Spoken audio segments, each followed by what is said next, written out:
Seja muito bem-vindo ao Miragem. Este é um videocast semanal que explora tecnologia, consciência e futuros possíveis, sempre sob um olhar filosófico, prático e transformador.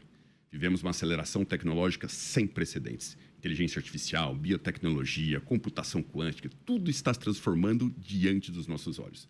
Mas no meio dessa revolução, ainda falta um espaço para pensar com profundidade. Como seguimos como humanos? Que não pode ser substituído. Qual é o nosso papel diante do futuro que estamos criando?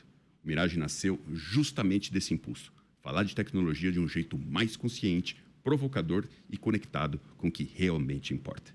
E a cada episódio eu tenho a alegria de dividir esse espaço com dois parceiros que tornam essa jornada ainda muito mais rica. Tuta Neto e Sami Dani. Como vocês estão? Salve, Gabas! Tuta, daqui a pouco a gente anuncia o convidado especial do dia. É um prazer estar aqui, Miragem. Episódio especialíssimo, onde vamos discutir muitas visões para onde está indo o mundo. E é claro que a gente espera aí que você que está do outro lado goste. Perfeito. Tuta? É isso aí, Gabas. Tá animado aí pro programa especial de hoje. Vamos discutir aí na área da jurídica e vamos ver o que a IA tá movendo nesse mercado. Maravilha, maravilha. E como o Sami comentou, hoje nós temos um convidado mais do que especial, Opa. Daniel Marques. Ele é um dos maiores nomes de inovação jurídica e regulação da inteligência artificial no Brasil. Advogado, professor, convidado da FGV Rio de Janeiro, doutor em Direito pela Universidade Estadual do Rio de Janeiro e vice-diretor de inovação jurídica da OAB Rio de Janeiro. E também é diretor da B2L, um evento que vai acontecer em São Paulo em uma semana, né? E é presidente da I2L e ex-membro do comitê, ou membro fundador, né, do membro do comitê do G20 em regulação de inteligência artificial. Daniel, é um prazer estar aqui com você. Prazer gigantesco, Gabas está aqui junto com Dama, com Tutinha. Vai ser incrível poder falar um pouquinho sobre inteligência artificial, futuro do direito, futuro das profissões. Espero que curtam bastante o episódio de hoje. Maravilha, muito bom. Então vamos lá. Bom, o tema de hoje desse episódio é um tema que eu considero talvez um dos mais relevantes de todos, porque é aquele tema que a gente vai falar sobre como a IA pode substituir ou não os trabalhos, os empregos que a gente já vem acontecendo em várias indústrias. Se a gente for procurar para analisar cases reais de várias empresas, você tem cases como Microsoft, que dispensou quase 15 mil colaboradores na parte de programação, na parte de atendimento ao consumidor. Você tem casos de empresas de outros segmentos na área médica, na área farma. Você tem áreas de empresas na área de alimentação. Você tem inúmeras empresas estão publicando dados mostrando que, com o advento de inteligência artificial, a gente acaba tendo uma tendência quase que inevitável de substituição de mão de obra. Mas, por outro lado, a gente também tem uma tendência super positiva, que é a questão da gente liberar para o ser humano funções muito mais nobres, muito mais estratégicas, e com isso a gente tem uma grande produtividade. E hoje, como o Sami comentou no começo do episódio, a gente vai dar uma ênfase um pouco especial nessa área jurídica. Afinal de contas, temos um grande especialista aqui. Então, Daniel, eu quero que você me conte um pouco de como você está vendo essa questão da inteligência artificial e todas essas novas tecnologias, especificamente na questão jurídica no Brasil. Lá fora, eu acho que você até pode citar alguns exemplos, eu tenho vários grandes escritórios adotando inteligência artificial para desempenhar várias das suas funções. No Brasil, como é que está esse cenário? Conta um pouco para a gente. Acho que quando a gente pensa em tecnologia, em primeiro lugar, a gente tem que pensar no problema. Porque, geralmente, quando a gente pensa em tecnologia, a gente pensa que ela é a solução em si mesma. Mas ela é um meio para resolver um problema, um desafio. Isso aconteceu ao longo de toda a história da humanidade. E aí, quando a gente olha o cenário brasileiro, o Brasil ele é muito peculiar em alguns dados que só existem no Brasil. Então, se a gente pega, por exemplo, o número de cursos de direitos que existem no Brasil. Se a gente somar todos os cursos de direitos que existem no mundo, no Brasil a gente tem mais. Isso não é um bom sinal. Isso não é um bom sinal. Não tenho muito orgulho disso. Então, se fosse assim, onde mais tem engenheiros, onde mais tem matemáticos, mas advogados. Com todo respeito, não é algo que me orgulha. Quer dizer que esse país basicamente é uma zona e ninguém sabe para onde está indo a lei, então você precisa de um exército de advogados para quase tudo. Seja para combater a burocracia, que é grande, seja, às vezes, por vias menos republicanas, porque aí você precisa dos contatos dos lobbies, ainda que isso seja ilegal, a gente sabe que existe. Então, a gente tem mais ou menos 1.800 cursos de direito no Brasil. Deus é mais me do que a somatória de todos os cursos do mundo inteiro, que faz com que a gente tenha o maior número de advogados por habitante do planeta Terra. No Brasil. E a gente gasta 2% do nosso PIB, né, justamente no litígio, que é 5 vezes mais do que é gasto nos países da OCDE. Então, realmente, a gente tem um país, como o Samidana apontou, muito burocrático, né, onde o direito ele é visto como uma profissão que afasta o povo, afasta o cidadão. E é justamente a tecnologia ela surge para tentar desburocratizar isso, fazer com que a justiça seja muito mais acessível, fazer com que seja muito mais democrático esse acesso, né, ao direito e à justiça. Aí você tem inteligência artificial, plataformas de automação, aquilo que a gente chama de Law-Tech, Legal-Tech, são plataformas, né, de tecnologia aplicada ao mundo do direito. Mas tem um ponto também, eu vou pedir a licença aqui para o Gabas, que é o espírito de grupo. Por exemplo, salvo engano, e aí eu acho que o Gabas talvez saiba melhor, você não pode advogar sem ter o registro, mesmo com uma IA. Então, suponha que você venda uma IA que faz o serviço. Estou falando para coisas que não são mega complexas. Não estou falando de uma aquisição de bilhões. Eu estou falando de um negócio razoável e que você se sente confortável para fazer. Você tem a IA, fez tudo. Você não pode.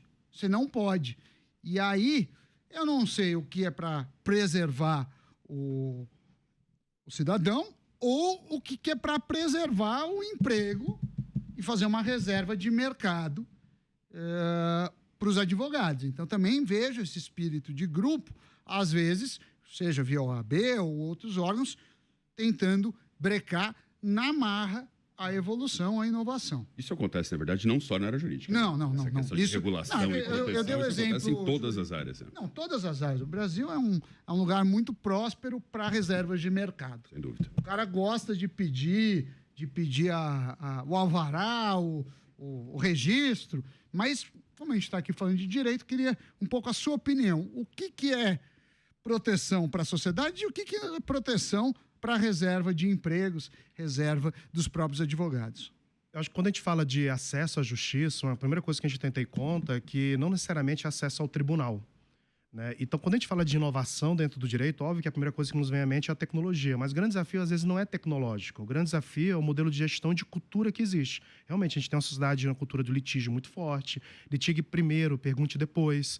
Uma sociedade que é muito difícil a questão da conciliação e da mediação, né? Enquanto que outros países têm uma promoção muito forte de outros mecanismos de composição de conflito.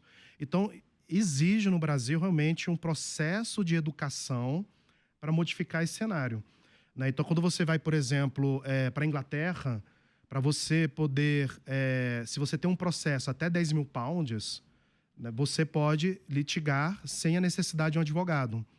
E é necessário uma composição prévia, a tentativa de uma composição prévia. Então, isso permite que embarrere, justamente, a gente tem 100 milhões de processos judiciais no Brasil. Não, mas não tem um ponto aqui que é o seguinte: você entra, eu processo o Gabas, por exemplo. Eu não tenho muito custo para processar. Então vira um negócio assim, eu vou processar. Exatamente. Muito fácil. E tem justiça comum ainda, né? Que é graça. Né? E aí fica uma coisa assim, mesmo que eu esteja inventando algo que não procede, o meu custo de perda é pequeno. Exatamente. Então a gente E o custo de defesa não é tão pequeno, né? Não necessariamente. Não Aí é, que tá. mas em algumas causas, como trabalhista, por exemplo, tem uma jurisprudência ampla que nem... Às vezes, assim, o funcionário está errado, mas por uma questão de social, o juiz ele é inclinado a fazer um acordo. Então, assim, para mim, né, numa visão de economista, existe tudo uma questão de incentivos e sinalização. Você tem um incentivo a ir para o litigioso porque você não tem grandes penalidades. E eu acho que isso acaba... Trazendo a ciência econômica do direito, vou trazer um outro exemplo. A Associação Brasileira de Geometria fizeram um estudo das pequenas causas aqui em São Paulo. E aí se descobriu que a maioria das ações de pequenas causas, que justamente são gratuitas, são problemas de companhia aérea, em que são pessoas de classe média alta. Então, a justiça gratuita ela é pensada para poder atender aquele que não tem recurso financeiro, mas, na prática, quem acaba utilizando... Então, você tem incentivos, desequilíbrios, incentivos econômicos que realmente impactam. Um outro exemplo, a gente tem um associado nosso, que é de uma grande empresa de varejo, em que estava tendo muito processo de consumidor. Era uma calça que não chegava correto ou atrasado, né? E aí você tem 3 modelos para poder atuar em relação a esse problema. O modelo é o modelo do advogado litigante. Não, a gente tem que processar, não pode ganhar, né? Não pode perder, perdão, senão o outro vai querer entrar e brigar com o cliente. Só que o cliente, cada vez mais nessa sociedade hiperconectada, ele é o centro do teu negócio, você não pode brigar com o cliente. E aí você tem uma segunda etapa, que é a análise econômica. Cara, será que não é melhor dar R$100, que ele teve problema, devolver esse dinheiro? Porque é mais caro eu ter que defender sim. Do que fazer um acordo ali. do que ter que, né, devolver o dinheiro do que simplesmente, né, ir lá, mandar advogado, preposto, tudo isso. E tem um terceiro nível, que é esse nível que a gente está começando a desenvolver dentro do direito também, que é algo comum em outras áreas, que é, cara, ali foi um problema, como um problema que eu tenho com o namoro. Eu quero que aquele cliente volte a comprar comigo. E aí o departamento jurídico, ele desenvolveu um voucher, onde quando o cliente tem algum problema desse tipo, o que eles fazem? Eles dão um valor 10%, 20% a mais para ele voltar a comprar. E essa foi uma ideia que não foi do marketing, não foi do comercial, foi do jurídico. Do jurídico. Mas uma ideia meio ruim. É meio ruim. Melhorou o NPS, melhorou a Lei TV. Eu não acho ruim, não.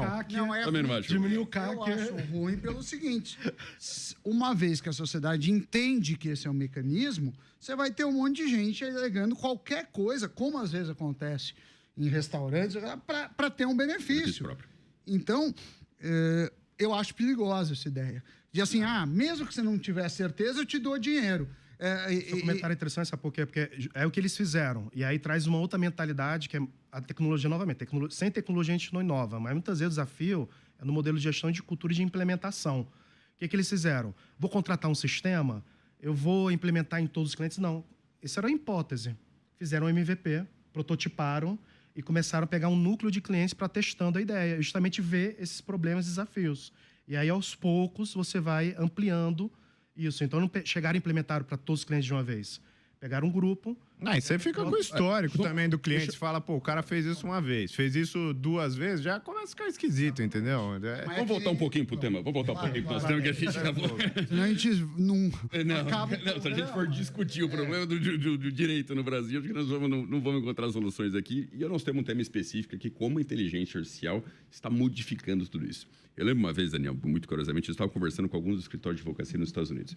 A gente é sócio, eu e o Sam, a gente é sócio de uma empresa de tecnologia, de inteligência artificial, que inclusive a gente tem um produto na área jurídica, Sim. que é um produto extremamente interessante. Depois vou pedir, Sam, você comentar um pouquinho sobre esse produto, que é algo que, ao meu ver, vai trazer um enorme benefício para todos os escritórios de advocacia e aos consumidores de uma forma geral.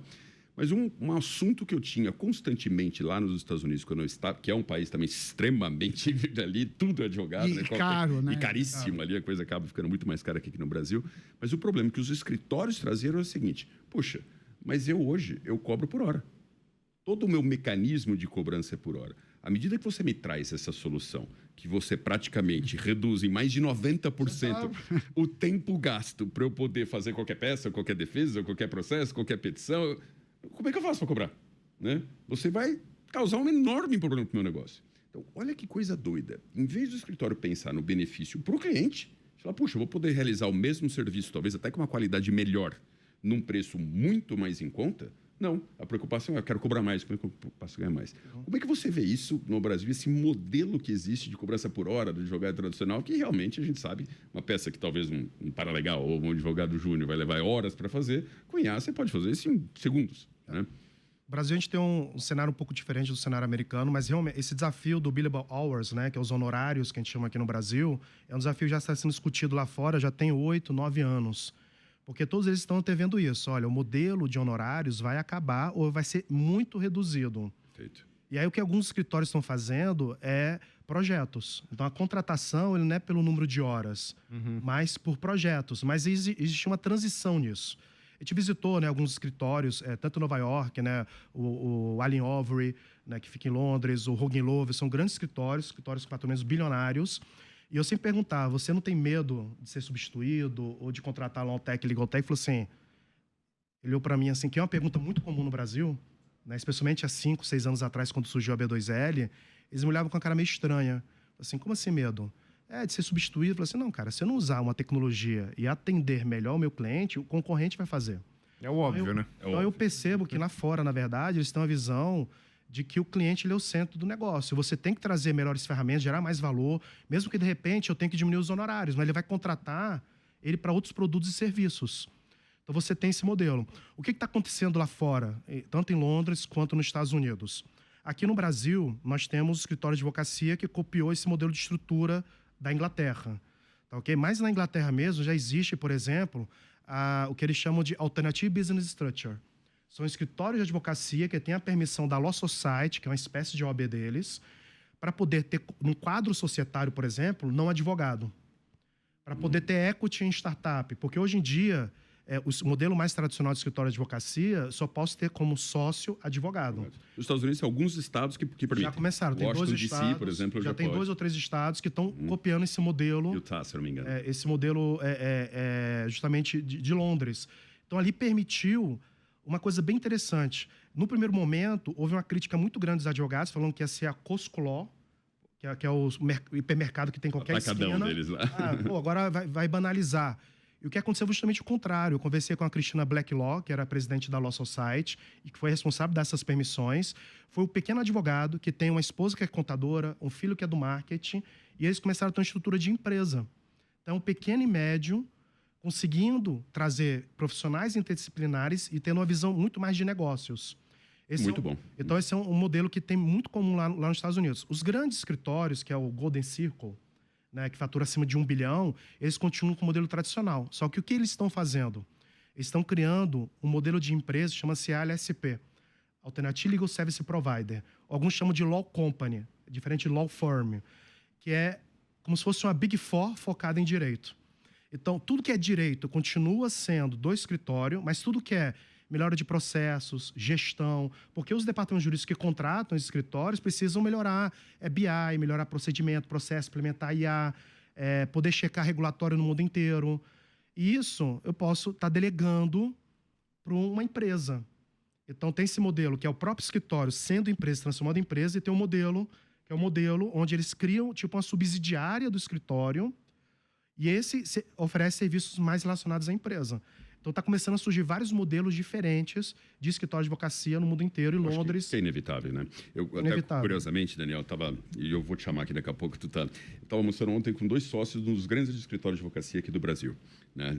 Eu não vou falar nome, por uma questão óbvia de privacidade, mas eles foram categóricos. A gente começou o papo, a gente estava almoçando, começou o papo, eles olharam para mim e falaram assim, Fernando, nós sabemos, estamos plenamente conscientes que ou a gente implementa essas ferramentas de IA, por exemplo, como a sua, ou nós estamos, em bem pouco tempo, fadados ao fracasso.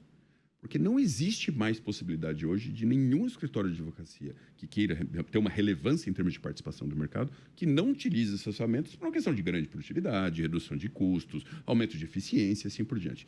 Tuta, a gente está vendo isso na área jurídica, o Daniel está colocando muito bem aqui, mas isso não é uma realidade só na área jurídica, né? Sim. Como é que você vê isso, essa questão da adoção desses modelos de IA específicos, esses agentes de IA, para transformar a realidade das empresas em vários e vários segmentos? Bom, já é uma realidade óbvia, assim, mas eu até queria perguntar para o Daniel como que ele está vendo, eu sei que ele está meio envolvido com o projeto de regulamentação da inteligência artificial aqui no Brasil. Eu quero saber, na visão dele, como ele está vendo isso no espectro geral, o que a gente pode ver de positivo e negativo na regulamentação e o que está tendo na área específica de direito, né? Eu conheço um pouco do projeto, aí dá para a gente trocar uma bola nisso. Cara, o modelo que nós estamos seguindo de regulação de inteligência artificial no Brasil é um modelo muito semelhante ao AI Act, né, que é o modelo da União Europeia. Uhum. E aí tentaram repetir no Brasil, porque eles também copiaram, em certo modo, claro, adaptando a realidade brasileira, a Lei Geral de Proteção de Dados, que deu muito certo. A GDPR na União Europeia impactou o mundo inteiro. Só que com o AI Act, isso não deu certo na União Europeia. A União Europeia ela quis se posicionar durante um tempo como um grande regulador do mundo. Como você tinha os Estados Unidos e a China disputando o mercado de desenvolvimento de tecnologia, a União Europeia, como ela não era um grande produtor de tecnologia, apesar de ter algumas empresas despontando aí, mas são poucas, ela quis se posicionar como grande regulador. E deu certo com a LGPD. E não aconteceu com a AI Act. Uhum. E na minha visão, o modelo atual, que na verdade é uma concha de retalhos de vários projetos de lei, ele não está focando naquilo que deve ser o mais importante. É como o Brasil pode liderar a inteligência artificial. Então, a gente está copiando todo aquele modelo de riscos, que até na própria União Europeia eles já estão querendo rever, né? Você dividir a inteligência artificial em riscos. Risco, você diz o quê? Alto risco, médio risco, baixo risco. Risco para quem? Contextualiza um pouco para a nossa audiência. Na União Europeia, você, por exemplo, tem plataforma... A inteligência artificial não pode ser utilizado, por exemplo, para score de RH, para poder fazer seleção de pessoas. Ela já é proibido. Aí você Nos Estados Unidos tem uma empresa que está valendo bilhões, uma startup que justamente faz esse processo seletivo para RH, empresas como Meta, várias dessas Magnificent Seven, já estão utilizando, chama Merkle, uma empresa de jovens, recém-saídos do MIT, está valendo, se não me engano, 3, 4 bi de dólares só para fazer esse processo de contratação de RH via inteligência artificial. E aí você tem outros modelos também de alto risco, que, por exemplo, reconhecimento facial é proibido, desde que, aí tem as exceções, para a segurança pública, em espaços públicos. Então você vai modulando. E aí a gente copiou esse modelo e outro problema também que a gente fez, que é diferente do que tem na Europa, que é o grande problema que está ali na metade do texto, que é um texto extenso e complexo, é toda a questão de direitos autorais. Então você tem lá um número que fala que você deve pagar, você deve elencar e indexar todos os dados que você utilizou para o treinamento do algoritmo, que é uma coisa, tecnicamente falando, impossível.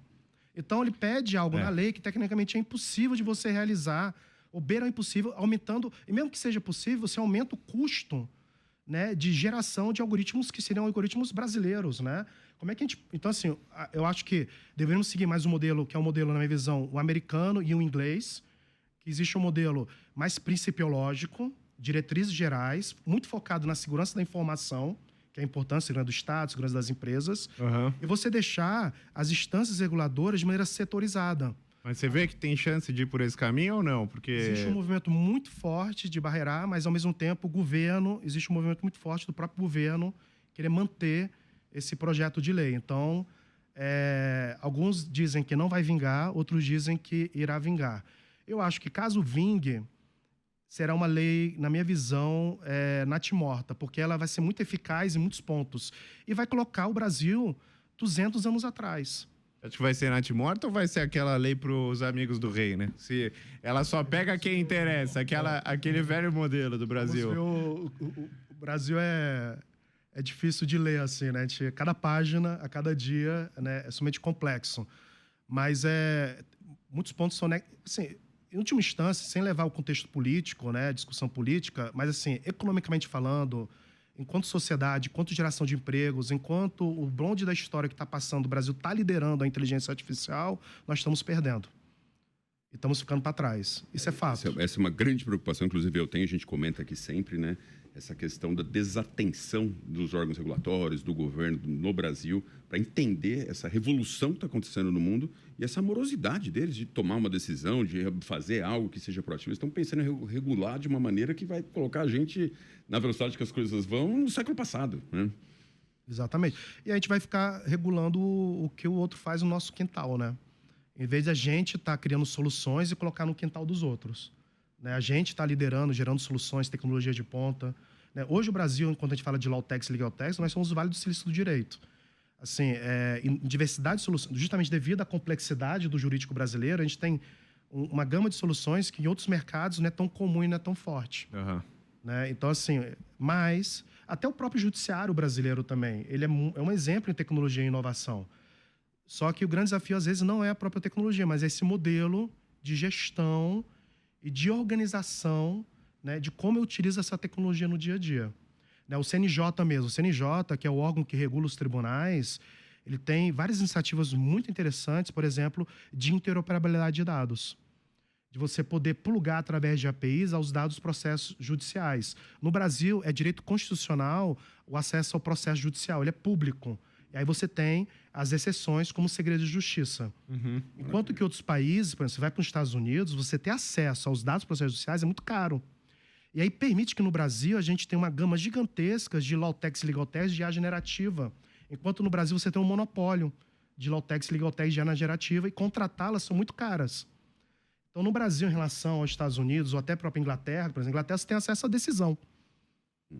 Aqui no Brasil você tem acesso ao processo, aos argumentos, à jurisprudência, o que foi feito. Então, isso permite gerar um conjunto de empresas em um mercado muito saudável. E o CNJ, que coordena os tribunais, está querendo justamente permitir que hoje em dia, como é que é acessado esses dados? Como é que você recebe, você que é advogado? Algumas Lautex vão lá e mineram. São 91 tribunais, mais de 200 sistemas diferentes. Meu Deus. Né? Aí você minera como se fosse um ser humano, extrai, organiza, e aí você distribui. Acho que até comentando nesse assunto, Sammy, acho que cabe aqui a gente comentar.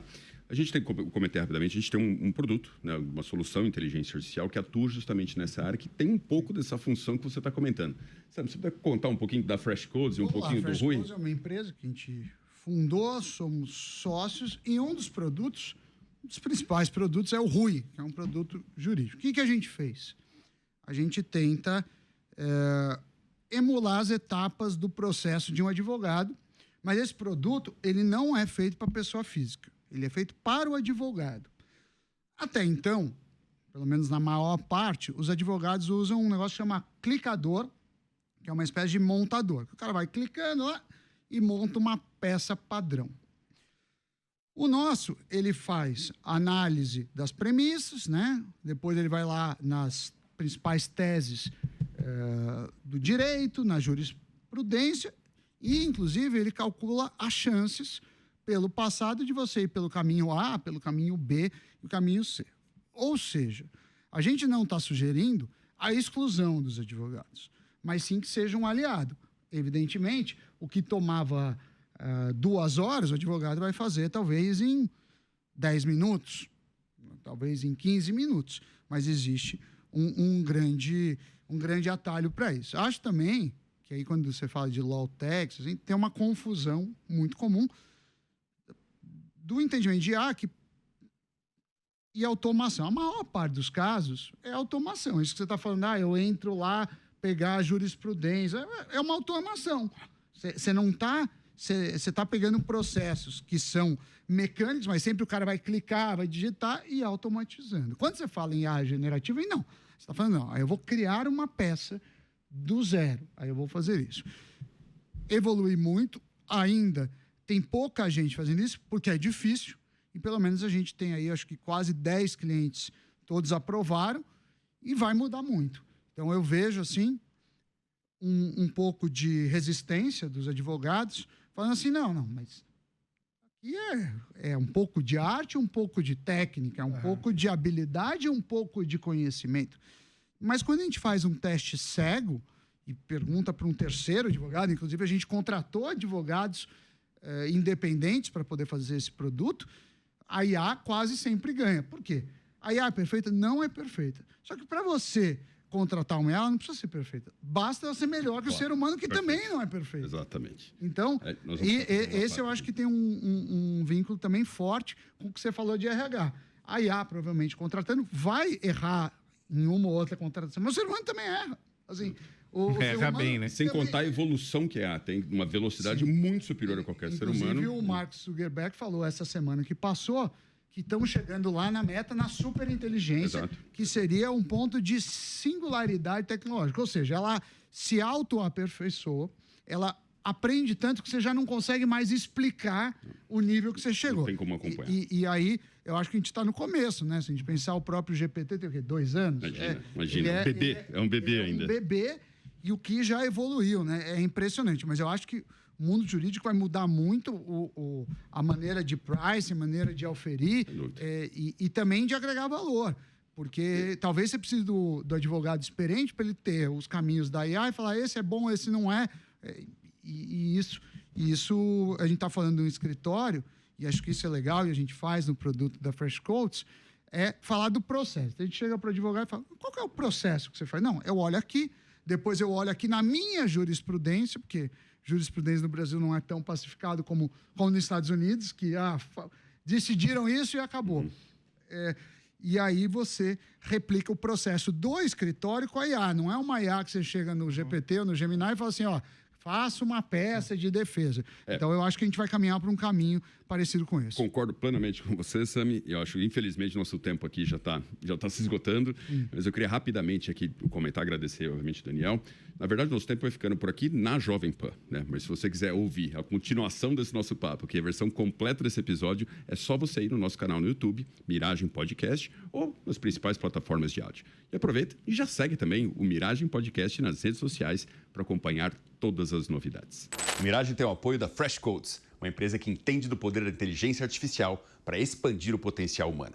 A Fresh é especializada em desenvolver soluções digitais sob medida, com foco em inovação, performance e, claro, gente no centro do processo. Se você está pensando em tirar um projeto tech do papel ou escalar seu produto com inteligência, vale conferir freshcodes.com.br.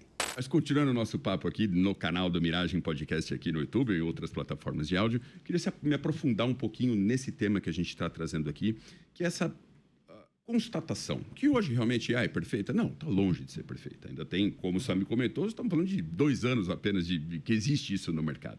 Mas, por outro lado, a velocidade de melhorias, de evolução que está acontecendo é algo quase que assustador, né? Cada dia você vê uma novidade, você vê algo acontecendo que acaba transformando totalmente.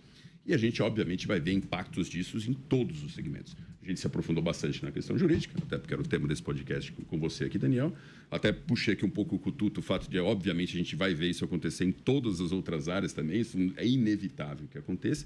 E eu entendo que essa parte regulatória e essa parte dos governos, principalmente, são... Ou eles se adaptam, ou eles passam a entender que isso está acontecendo, ou vai ficar muito difícil compatibilizar uma coisa com a outra, porque o mercado e as pessoas vão numa velocidade, num certo interesse, e de repente o governo está tentando fazer coisas que são incompatíveis, né? Então, eu queria ouvir você, que é um empresário de sucesso, você que está antenado dentro disso, para onde vamos? Como resolve um conflito desse, né? Não, é difícil, né? Não, acho que não tem resolução. Acho que as pessoas vão usar AI e não vai ter alternativa. Vai ser impossível barrar essa evolução, porque é o que você falou. Acho que 1 ano sem AI deve equivaler a 15 anos de desevolução. No mínimo. Isso no estágio que a gente está agora. Imagina com superinteligência. Imagina com a superinteligência. Mas eu vejo como um dos maiores problemas que a gente vai ter vai vir aí para os mais jovens, sabia? Eu acho que a AI vai impactar muitos jovens, porque é o que você estava falando, a sua empresa, o processo que o Rui faz, ele, na verdade, ele faz o processo que o estagiário estaria fazendo pro cara de alto nível ali, mais ou menos. Já é muito mais avançado. Não, já é, mais um estagiário ou um pleno para um sênior, assim. E agora, como é que fica esse estagiário? Que ele não tem o conhecimento para ser estratégico num nível elevado, e ele também e tem uma máquina que faz melhor que ele. Será que ele vai ter que estudar mais? Como é que fica isso aí? Essa é a grande dúvida. Saiu uma pesquisa da Microsoft comentando sobre as 40 profissões que vão ser mais impactadas com o advento e utilização de inteligência artificial. Na projeção, a gente está falando de praticamente 75% dos atuais trabalhos. 75% dos atuais. Então, é algo que você pode estar vendo na tela aqui, os exemplos, né, do que a gente está comentando aqui. Mas, sim, é muito difícil prever isso, porque na história da humanidade a gente já viu isso acontecer, né? Você pega na parte, por exemplo, agrícola, né? No começo do século passado, 1900 e alguma coisa, você tinha aí 90% das pessoas trabalhando na agricultura, né? Hoje, são menos de 4% das pessoas que trabalham na agricultura e a produtividade só aumentou, e muito, né? E eu vejo essa mesma tendência acontecendo, mas agora não mais somente na parte agricultura ou num mercado específico, a gente está falando generalizado. Praticamente em todas as áreas, todas as profissões, está falando de 75% dos trabalhos. E isso é algo que causa impactos, que até numa questão... A gente estava até conversando rapidinho, eu e o Daniel aqui, antes de começar o episódio, contando que até o próprio sistema econômico que nós temos hoje de capitalismo vai mudar, porque se robôs forem desempenhar essas funções, se a inteligência artificial vai substituir muito dos humanos, as pessoas param de ter renda. E por mais que existe um argumento, né, das pessoas, dos estudiosos, dizendo não, o que vai surgir vai ser um UBI, né, que seria um Universal Basic Income, seria uma renda mínima universal para todas as pessoas poderem ter dignidade. Mas a verdade é que se você não tiver renda, você não tem imposto. Se você não tem imposto, o governo não tem esse capital, e, portanto, você não tem como distribuir esse dinheiro. E eu já tenho visto entrevistas, recentemente eu vi uma entrevista do Emad Mostak, que é uma pessoa que eu tive a oportunidade de estar com ele pessoalmente no ano passado, um visionário, ele é fundador da Stability AI, um cara, ele é metade inglês, metade de Bangladesh, mas é um gênio, um baita gênio. E ele fundou a Stability AI, que eu comentei, que fez um baita sucesso, saiu da empresa há 2 anos para criar uma empresa chamada Intelligent Internet, internet inteligente. Quem quiser conhecer, vale a pena, né, de intelligentinternet.inc. E ele está criando um novo sistema que ele acredita que vai substituir o capitalismo atual. Por quê? Porque em vez da moeda ser dinheiro, como a gente faz hoje no processo, eu trabalho, eu faço isso, eu troco por dinheiro, ou um serviço, alguma coisa, ele acha que o que tem que valer é o benefício causado para a humanidade. E não necessariamente esse benefício causado é algo que a gente tem hoje. Então, por exemplo, a teoria dele, todo ser humano deveria ter um agente pessoal não regulado por essas big techs. Algo que fosse dele, privado, seguro e que não fosse manipulado por interesses de propaganda, interesses de... interesses que a gente vê hoje acontecendo. Hoje é tudo manipulado, né? Você vai numa mídia social, é tudo manipulado para vender, tudo para te espionar, tudo para saber do que você faz, para vender melhor e tal. Então, ele não acredita nisso, ele acha que isso é um futuro muito catastrófico, pode acontecer, levaria a uma distopia. E o que ele quer criar é uma sistemática que, basicamente, você vai ter tokenizado, como se fosse um blockchain, né? Que é a tecnologia por trás da criptomoeda. A criptomoeda já se provou super bem sucedido com base nessa tecnologia. E ele quer. Eu estou desenvolvendo, por exemplo, um projeto para resolver o problema de educação na África, por exemplo. E eu crio lá um sistema todo para ajudar os jovens, as crianças, a aprenderem e desenvolverem. Por eu criar isso agrega valor na sociedade. Eu recebo meus tokens, eu recebo os meus prêmios, minhas moedas de blockchain, e isso vale, eu posso fazer disso utilização em outras características. É super complexo, não tenho pretensão de explicar aqui em 2 minutinhos, mas eu queria te ouvir, Stanley, porque nós estamos falando de uma disrupção do modelo atual. Ele até chegou a comentar, que falou, puxa, por que o socialismo nunca dá certo e nunca vai dar certo do jeito atual? Por uma questão óbvia. O que existe é modelos ineficientes de gestão dentro dos governos e existe uma corrupção inata nos governos de gestão, não só no Brasil, isso no mundo inteiro. A hora que você alia esses 2 fatores, você quer fazer algo para o bem social, você não consegue, porque para na ineficiência e para na corrupção. Agora, se houvesse um sistema descentralizado, a prova de ineficiência, realmente aquilo fosse totalmente eficiente, funcional, com altíssima inteligência regulando, e houvesse um modelo à prova de corrupção, por exemplo, com blockchain, que você consegue traquear absolutamente tudo o que acontece, de repente você pode ver um novo sistema surgindo, que para nós hoje é inimaginável, né? Nós estamos acostumados com o capitalismo, mas pode ser uma nova tendência para daqui a algumas décadas. Sami, você como grande especialista em economia, como você vê esse movimento? Quero ouvir a opinião do Sami. Eu acho que a gente ainda está longe... Mas está tudo acontecendo muito rápido, hein? Sim, está acontecendo rápido. A primeira coisa é que eu acho muito difícil as pessoas terem suas próprias IAs. Só para citar como exemplo, essa semana, 70 mil conversas do chat GPT vazaram, sem querer, no Google, foram indexadas. Mostrando aí Aquelas que conversas íntimas, problemas de todos os tipos. Então, assim... Quem que desenvolveria essa IA pessoal e quem pagaria isso, como remuneraria? Então, essa é a proposta dele, da empresa dele, Intelligent Internet, bem, que ele já está fazendo funding já. Quando? Ele vai ser remunerado como? Acho que pelo mesmo sistema que ele remuneraria as pessoas, esses benefícios causados trazem valor, muito valor à sociedade. Então, imagina a cura de um câncer. Cara, cria uma sistemática toda para curar, ou um novo tratamento, ou um modelo de energia abundante. Pagando pelo outro. Assim, você precisa ter uma ideia que um paga pelo outro. Então. Ou o ganho de produtividade paga para todos. Porque a gente pensa muito soma zero, né? Mas você está falando de uma IA pessoal, né? Não é empresa... Como um Bitcoin, é peer-to-peer, né? Pessoal não, é uma descentralizada. Pessoal e descentralizada. Acho que tem uma questão de energia, dos algoritmos, assim, também não acho que seria, se for descentralizada, um algoritmo só... Mas como é que funciona o Bitcoin, por exemplo? O Bitcoin a base é energia. Sim. É base energia. Cada moeda é uma mineração de energia. Mas acho que tem um ponto-chave aí que é justamente esse, né? Eu acho que, minha opinião aqui é que a AI é financiada. O GPT ser $20 é uma mentira. É mentira. A ferramenta deveria custar, sei lá, R$1.000, R$5.000, R$10.000. Porque o que ela faz é um absurdo. Mas é por quê? Porque tem... centenas de pessoas investindo bilhões de dólares. Queimaram 5 bi ano passado. Para que a gente use isso, se vicie, evolui a tecnologia e isso vai valer, sei lá, 100 trilhões daqui a pouco. Normalmente a projeção deve ser essa, 100 trilhões para cima. Ou ilimitado. Mas algumas vão morrer no caminho. Então, assim, é uma mentira. Aí como é que você vai ter uma AI que usa? Quem que vai dar a infraestrutura de data center? Quem que vai fazer a energia? Ou eu vou ter que ter uma fazendinha solar? E ela é uma tecnologia estruturante. Entendeu? Toda tecnologia estruturante ela precisa de muito investimento para que dê certo e vire, né? E aí o cara que investiu lá atrás vai falar, não, agora toma de graça, porque hoje eu acordei bonzinho pra caramba, que eu não conheço um bilionário bonzinho, mas vamos ver. Vamos trazer o Emad Mostak para o próximo episódio aqui do Miragem, para ele poder explicar toda essa teoria dele. Miragem.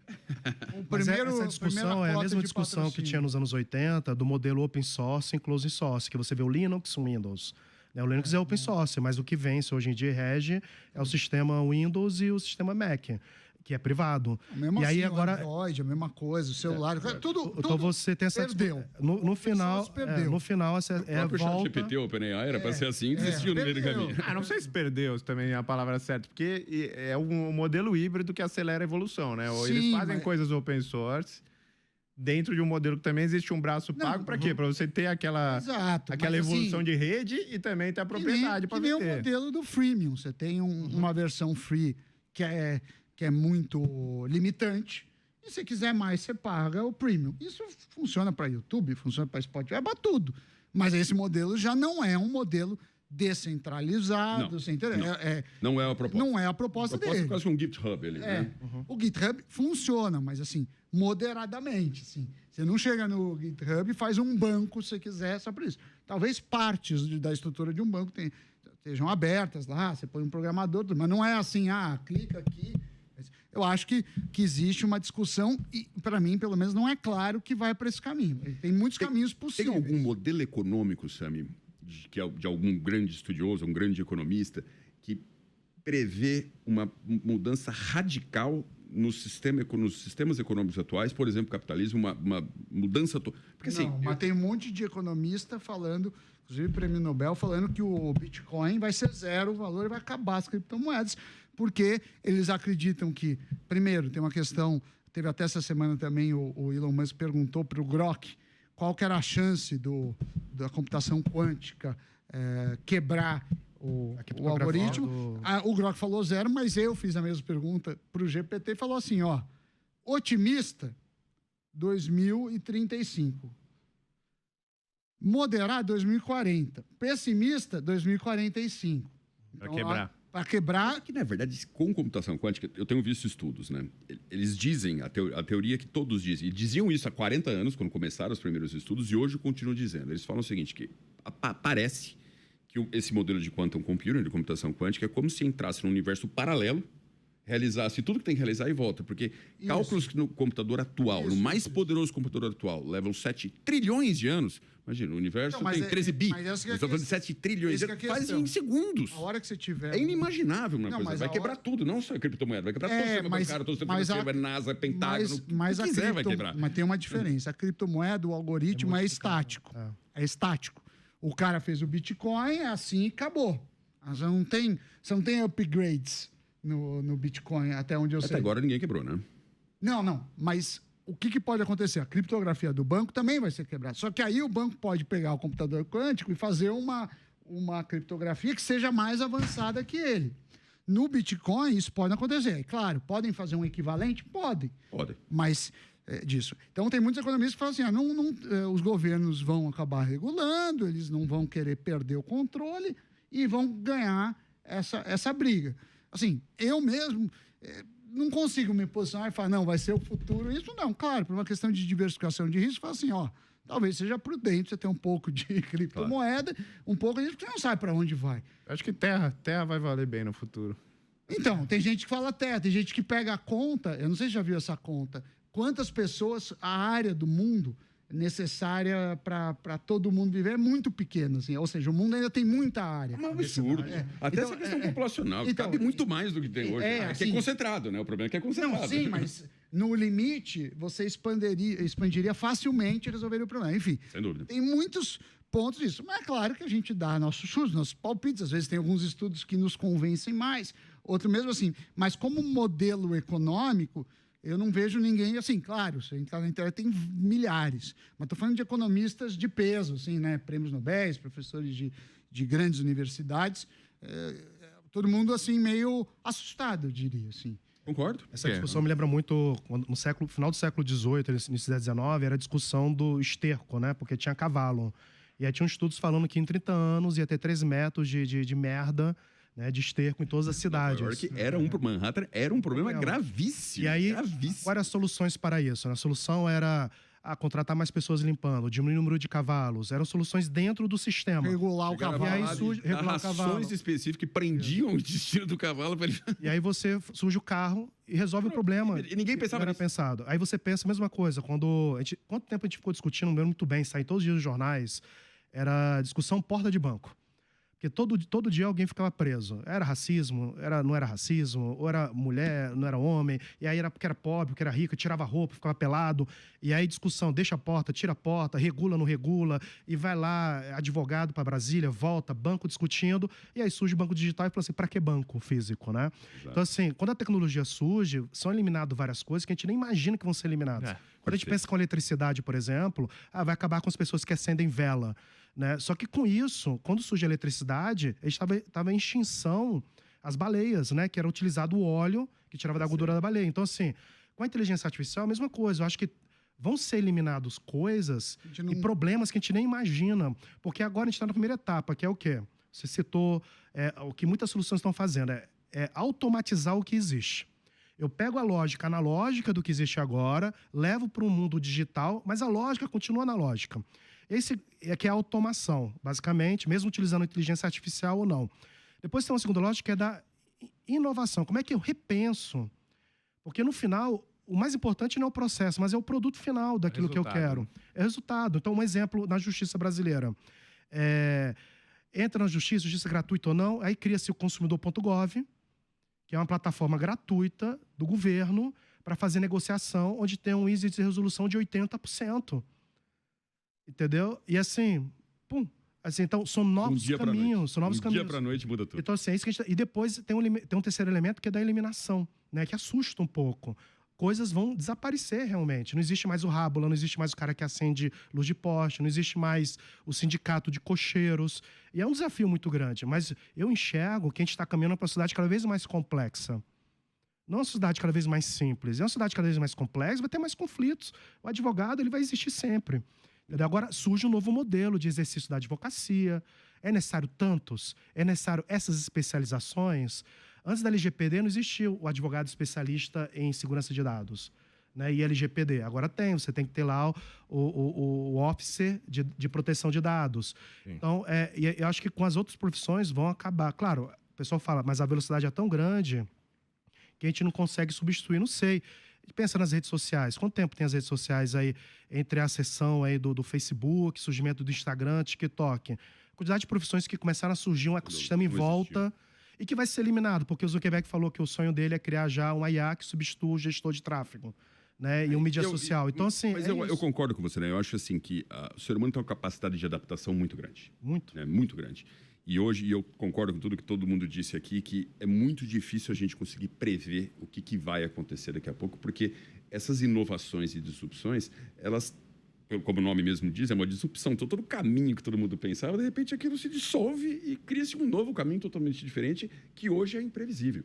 E mais, com essa questão que todos os especialistas em inteligência artificial estão dizendo que nós teremos uma superinteligência.